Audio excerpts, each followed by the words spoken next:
warahmatullahi wabarakatuh. Perkenalkan, nama saya Herawati dari kelas 12 IPA 4. Di sini saya dari kelompok 2 akan menjelaskan tentang distribusi probabilitas normal. Oke, check it out. Nah, di sini saya akan menjelaskan terlebih dahulu apa itu distribusi probabilitas normal. Nah, distribusi probabilitas normal adalah satu dari distribusi paling penting dalam teori probabilitas modern saat ini. Nah, distribusi probabilitas normal ini fungsinya dinyatakan oleh persamaan 5, di mana persamaan 5 itu yaitu Fx sama dengan 1 per simpang baku akar 2V dikali E pangkat min X dikurang mean kuadrat per 2 simpang baku kuadrat. Kalau yang di bawah nggak kelihatan, kalian bisa lihat di sini ya. Nah, persamaan 5 ini ditampilkan oleh kurva bentuk bel klasik atau disebut kurva normal. Nah, jadi perbedaan setiap kurva normal hanya bergantung pada parameter mean dan simpang bakunya. Nah, kita lihat. Ini adalah gambar 4.11.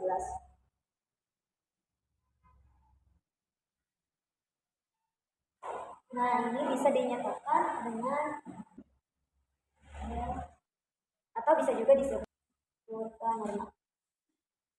Kita bedakan ya dari contoh kurva nomor A dengan contoh kurva nomor B.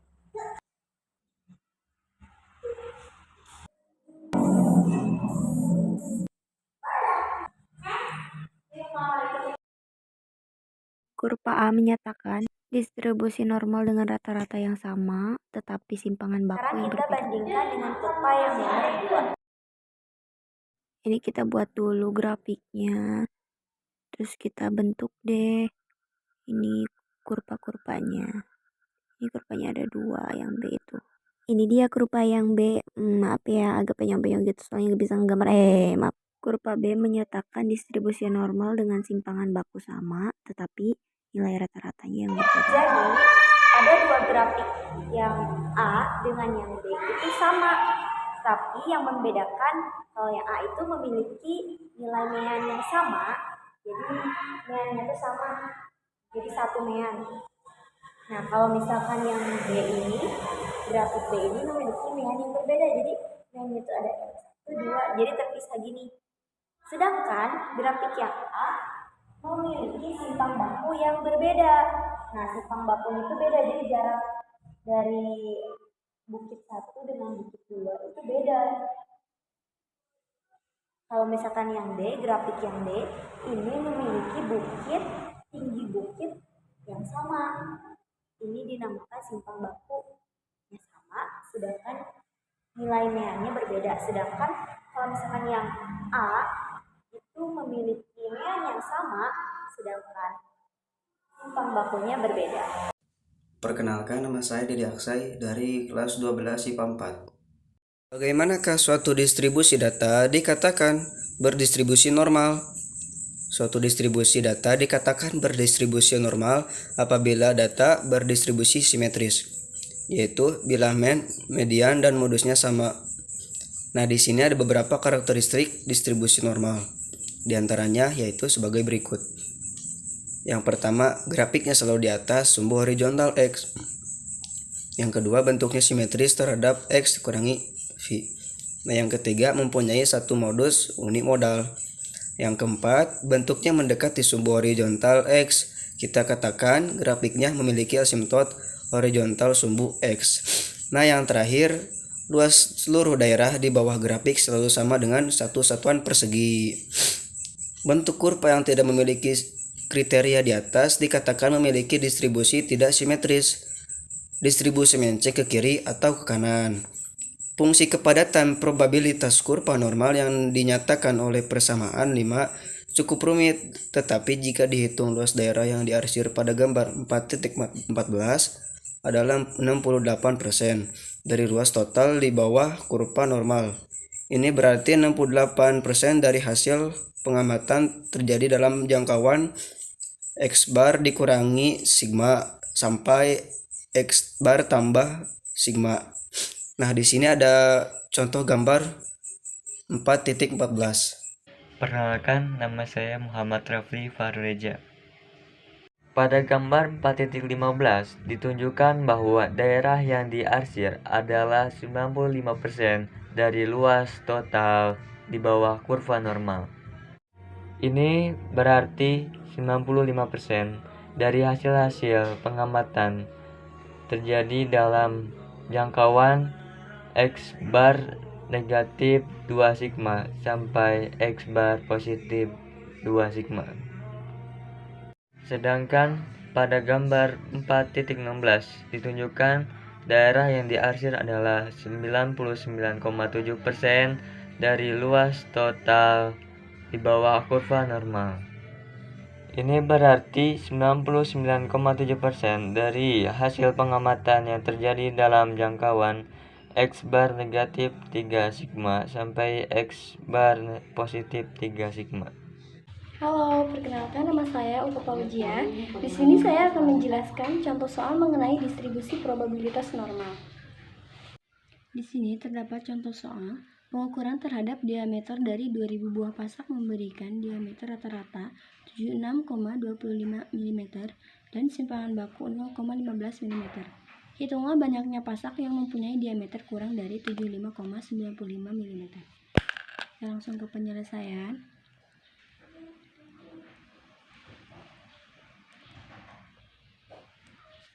Diketahui banyaknya pasak total itu ada 2000. Kita tulis di sini. Diketahui N sama dengan 2000. Diameter rata-rata 76,25 mm. X bar ini adalah simbol dari diameter rata-rata. Sama dengan 76,25 mm. Dan simpangan baku 0,15 mm. Simpangan baku 0,15 mm.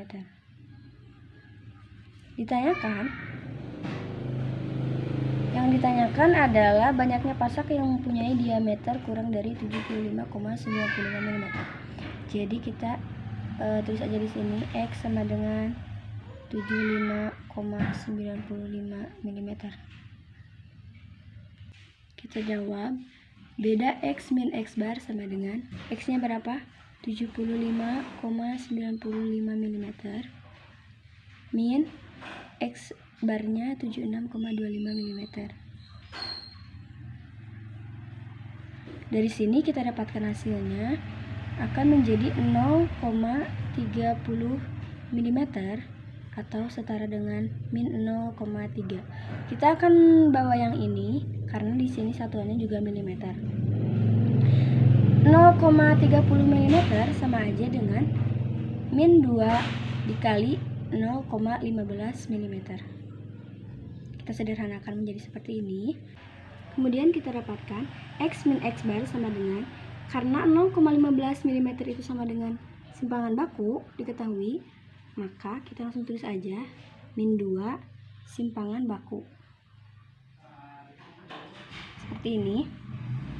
Maka kita dapatkan X sama dengan min X bar pindah ruas jadi plus X bar min tetap 2 simpangan baku.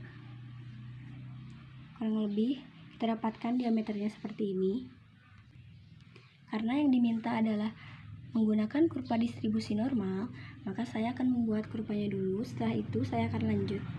Karena diameternya adalah X bar min 2 dikali sigma, atau kita sebut simpangan baku, maka di sini ruas kirinya X bar min 2 simpangan baku, dan otomatis ruas kanannya menjadi plus X bar plus 2 simpangan baku. Perhatikan luas daerah yang diarsir. Dari sini sampai sini itu sama dengan 95%. Karena keseluruhan dari sini sampai sini itu 100%, yang diarsir itu dari sini sampai sini, dari X bar min 2 simpangan baku sampai X bar plus 2 simpangan baku itu sama dengan 95%. Berarti kita diminta menentukan luas daerah kiri X bar min 2 simpangan baku. Ini berarti luas daerah X bar min 2 simpangan baku sampai X bar plus 2 simpangan baku itu sama dengan 100% min yang diarsir 95%, hasilnya jadi 5%. Kemudian kita dapatkan luas daerah kiri X bar min 2 simpangan baku itu sama dengan 5% dibagi 2. Oke, kenapa ini 2? Karena seperti yang kita ketahui, ada 2 luas daerah yang tidak diarsir. Jadi, kita simpulkan, banyaknya pasak yang diameternya kurang dari 75,95 mm adalah 2,5% dikali banyaknya pasak, yaitu 2000. Maka hasilnya adalah 50 buah pasak. Selesai.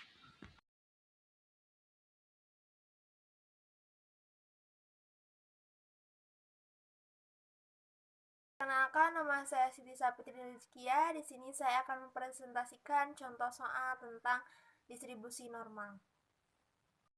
Di sini terdapat contoh soal distribusi normal.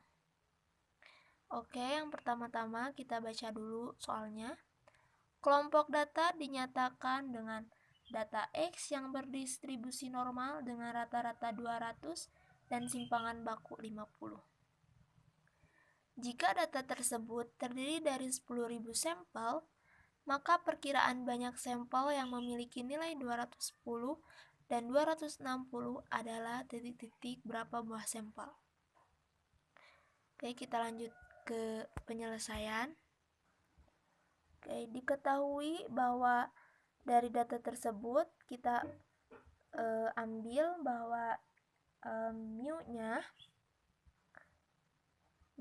ini dengan nilai 200 dan sigmanya 50.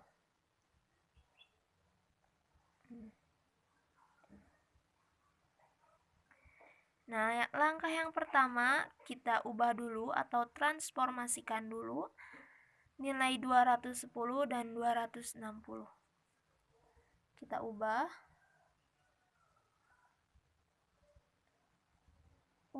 nilai 210 dan 260. Berarti untuk nilai 210 dan 260 setelah diubah atau ditransformasikan menjadi X1 sama dengan 210 dan X2 sama dengan 260. Setelah itu, kita nyatakan nilai X1 dan X2 dalam tabel Z. Yang pertama, kita cari dulu untuk Z1. Untuk yang pertama, kita cari dulu nilai X1 dari Z1. Yang pertama, kita cari Z1. Rumus Z1 yaitu Z1 sama dengan X1 dikurangi mu dibagi sigma. Lanjut, di sini kita sudah diketahui bahwa X1 dengan nilai 210, X1 dengan nilai 210, dan mu-nya kita sudah memperoleh dengan nilai 200, dan sigmanya kita juga sudah memperoleh nilainya 50. Nah, setelah itu kita totalkan semuanya sama dengan menjadi 0,20.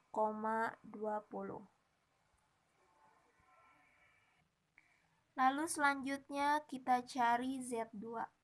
Selanjutnya kita cari Z2. Z2 dengan rumus Z2 sama dengan X2 dikurangi mu per sigma. Sama dengan, langsung aja kita masukkan nilai-nilainya.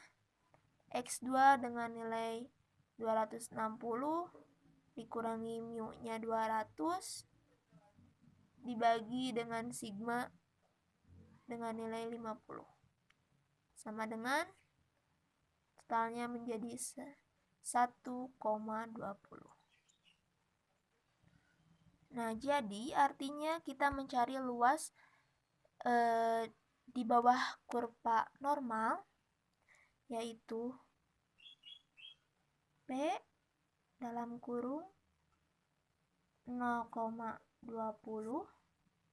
kurang dari Z kurang dari 1,20.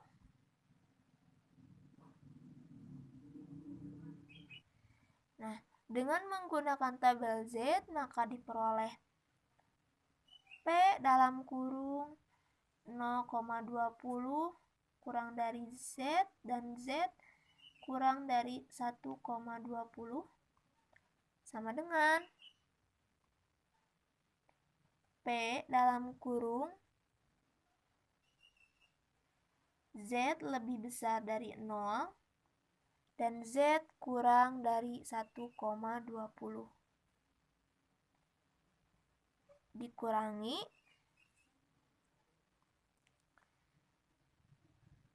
P dalam kurung Z lebih besar dari 0 dan Z kurang dari 0,20. Maka kita peroleh sama dengan 0,3849 dikurangi 0,793 sama dengan 0,3056. Nah, jadi peluang diperolehnya sampel dengan nilai di antara 210 dan 260 adalah 0,3056. Nah, dengan demikian, perkiraan sebanyak sampel yang memiliki nilai antara 210 dan 260 adalah perkiraan sampel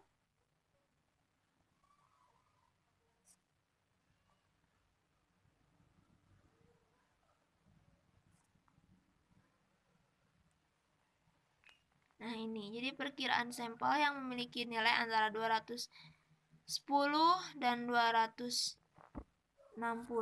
adalah